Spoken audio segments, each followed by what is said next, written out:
मत देख कोई शख्स गुनहगार है कितना, बस ये देख वो तेरे साथ वफादार है कितना। हो सकता है उसे कुछ लोगों से नफरत हो, पर ये देख उसे तुझसे प्यार है कितना। सच बोलने के लिए कोई तैयारी नहीं करनी पड़ती, सच हमेशा दिल से निकलता है।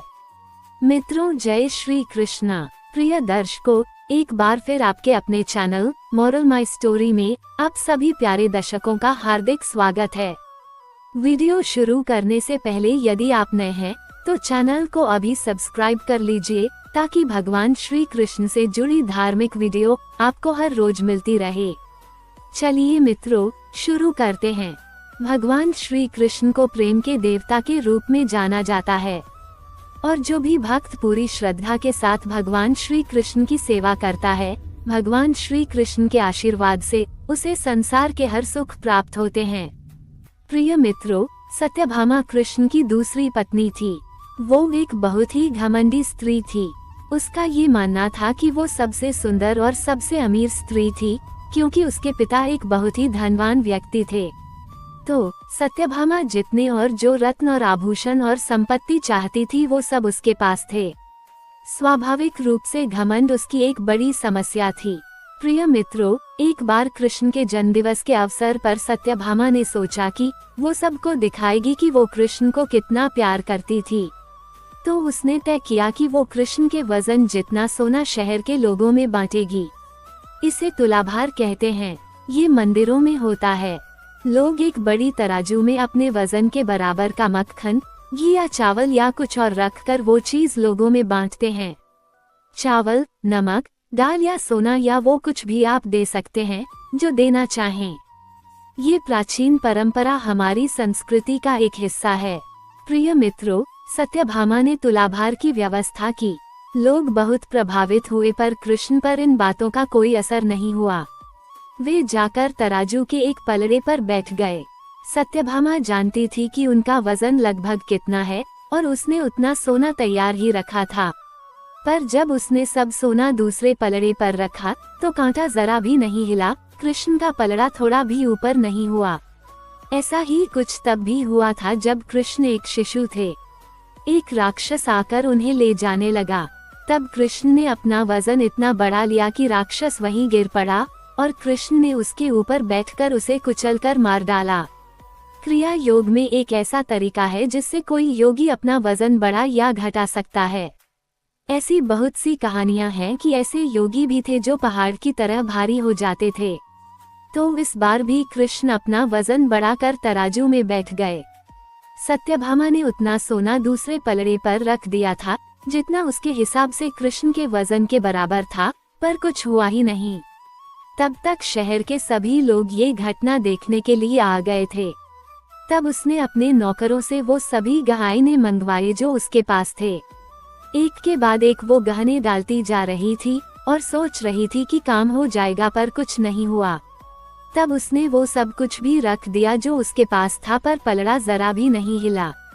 वो रोने लगी क्योंकि ये सब उसके लिए बहुत शर्मजनक था। सारा शहर देख रहा था और उसके पास पर्याप्त सोना नहीं था। वो जो हमेशा अपनी संपत्ति के बारे में इतनी घमंडी थी, उसके पास पर्याप्त सोना नहीं था और उसे समझ में नहीं आ रहा था कि वो क्या करे। तब उसने रुक्मिणी की ओर देखा, जिससे वो बहुत जलती थी और हमेशा परेशान रहती थी। उसने रुक्मिणी से पूछा, अब मैं क्या करूं, क्योंकि ये बात सिर्फ मेरे लिए ही नहीं पर तुम्हारे और हम सब के लिए भी बहुत शर्मजनक है। मैं क्या करूं? तब रुक्मिणी बाहर गई और तुलसी के पौधे के 3 पत्ते उठा लाई। जैसे ही तुलसी के वे पत्ते उसने तराजू के दूसरे पलड़े पर रखे, कृष्ण का पलड़ा तुरंत ही ऊपर आ गया। प्रिय मित्रों, एक दिन कृष्ण दोपहर में खाना खा रहे थे और सत्यभामा बहुत ही खुशी और गर्व के साथ खाना परोस रही थी, क्योंकि वो ऐसे व्यक्ति नहीं थे जो रोज खाना खाने घर पर आएं। उसे ऐसा अवसर कभी कभी ही मिलता था कि वो उन्हें खाना परोसे, तो वो ये बहुत खुशी और आनंद से कर रही थी। खाने के बीच में ही कृष्ण अचानक उठ खड़े हुए और हाथ धोए बिना ही दरवाजे की ओर दौड़ने लगे। सत्यभामा अवाक रह गई और बोली, अरे ये क्या है? खाना तो खा लीजिए और फिर जाइए। कृष्ण बोले, नहीं, मुझे जाना जरूरी है, और मुख्य दरवाजे की ओर दौड़ पड़े। पर अचानक वे वापस मुड़े और खाना खाने बैठ गए। तब सत्यभामा ने पूछा, आप इस तरह क्यों दौड़ पड़े और क्यों वापस आ गए? ये सब क्या है? कृष्ण ने जवाब दिया, मेरा एक भक्त जंगल में बैठा था और उसके जीवन प्राण ही कृष्ण कृष्ण कृष्ण हो गए थे। मैंने एक भूखे बाघ को उसकी ओर आते देखा तो मुझे जाना पड़ा। मैं दरवाजे तक पहुंचा ही था कि उस बेवकूफ ने पत्थर उठा लिया, तो मैं वापस आ गया।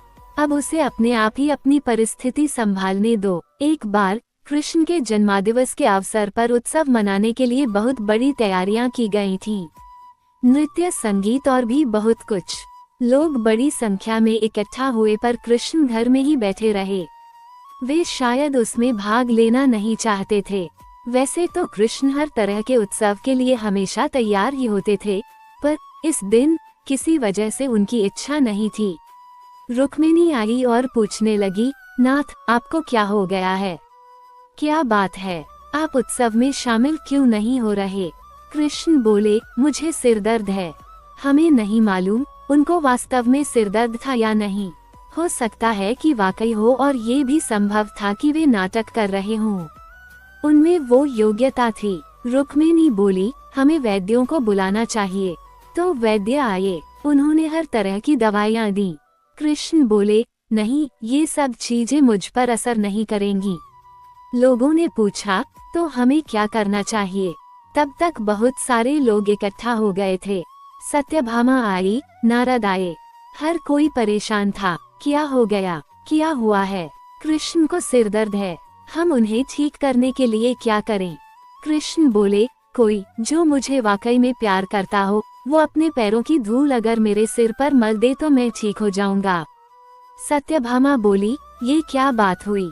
मैं आपसे बहुत प्यार करती हूँ, पर ये नहीं हो सकता कि मैं अपने पैरों की धूल लेकर आपके सिर पर लगाऊं। हम ऐसा काम नहीं कर सकते। रुक्मिणी रो रही थी। हम ये कैसे कर सकते हैं? ये तो आपका अनादर होगा, अपमान होगा। हम ये नहीं कर सकते। नारद भी पीछे हट गए। मैं ऐसा कुछ भी करना नहीं चाहता। आप स्वयं भगवान हैं। मुझे नहीं मालूम कि इसमें क्या रहस्य है। पता नहीं इसमें कौन सा जाल होगा। मैं अपने पैरों की धूल आपके सिर पर रखूंगा तो हमेशा नरक की आग में जलूंगा। मैं ऐसा कोई काम करना नहीं चाहता। चारों ओर बात फैल गई। हर कोई सकते में था। हम ये काम नहीं कर सकते। हम सब उन्हें बहुत प्यार करते हैं, पर ऐसा करके हम नरक में जाना नहीं चाहते। उत्सव मनाने के लिए लोग कृष्ण का इंतजार कर रहे थे, पर कृष्ण अपना सिरदर्द लेकर बैठे थे। फिर ये बात वृंदावन तक पहुंची। गोपियों को मालूम पड़ा कि कृष्ण को सिरदर्द है। तब राधा ने अपनी साड़ी का पल्लू फाड़कर जमीन पर बिछा दिया और सब गोपियां उस पर नाचने लगीं। उन्होंने फिर वो पल्लू नारद को देकर कहा, इसे ले जाइए और कृष्ण के सिर पर बांध दीजिए। नारद वो धूल भरा पल्लू ले आए और उसे कृष्ण के सिर पर बांध दिया। कृष्ण का सिर दर्द तुरंत ठीक हो गया। कृष्ण ने हमेशा स्पष्ट रूप से बताया कि उनके लिए कौन सी चीज सबसे ज्यादा महत्वपूर्ण थी। हालांकि वे राजाओं के साथ घूमते थे और उन्हें बहुत से राज्य भेंट किए गए, पर उन्होंने वे नहीं लिए। उनके लिए यही सच्चा, निस्वार्थ, सरल प्रेम ही महत्वपूर्ण था। प्रिय मित्रों, इन्हीं शब्दों के साथ मुझे आज्ञा दीजिए। ऐसी अगली धार्मिक भक्ति रचना के साथ हम फिर मिलेंगे। जय श्री कृष्णा।